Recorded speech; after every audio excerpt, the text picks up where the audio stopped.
Hey guys, so today I want to start this thing called Word of the Day. I don't know if I'm going to do it all the time, but I just want to do it because I feel like I'm being led to do it. So today I'm going to read Romans 16 verse 10 to 13.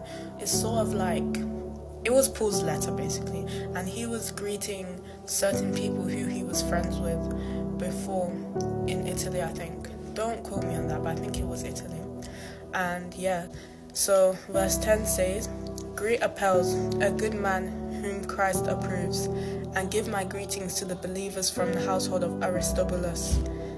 Greet Herodion, my fellow Jew. Greet the Lord's people from the household of Narcissus. Give my greetings to Tryphena and Tryphosa, the Lord's workers, and to dear Persis, who had worked so hard for the Lord. Greet Rufus, whom the Lord picked out to be his very own, and also his dear mother, who had been a mother to me." As you can see, in all of these, they had characteristics which were pleasing to God or pertain to Christ. For example, I highlighted some parts of the characteristics that were good. So I highlighted a good man to whom Christ approves, the Lord's people, the Lord's workers, who had worked so hard for the Lord, and whom the Lord picked out to be his very own. So as we can see, even Paul was surrounded by people who, loved Christ and wanted to do things for Christ. He wasn't surrounded with people who had completely opposite ideas to him about God. And that's what I think we as Christians should emulate.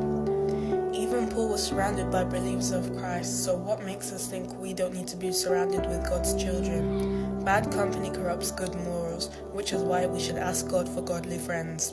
Even Paul, who people literally looked up to, had Christian friends around him. And I think that's really important for us to know, because anybody's faith could be shaken by the people who they surround themselves with.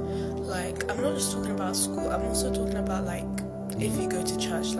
Church is a very, very important, I don't want to say thing, but it's a very important place that Christians should always go to, because church is basically fellowshipping with people of God and people who are children of God just as you are. Like the Bible says again, it says bad company corrupts good morals. So I think us as Christians should really think about who we're hanging out with. I'm not saying you should dislike the people who you hang out with if they're not Christians, but I'm saying think about if what they're doing is glorifying God.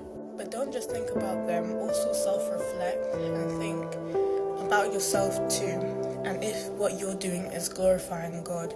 Because I know sometimes, even with me, at school, sometimes I do things that don't glorify God, knowingly or unknowingly. So that's why we kind of need to look back, reflect on our actions, and ask God for forgiveness if what we're doing doesn't glorify God.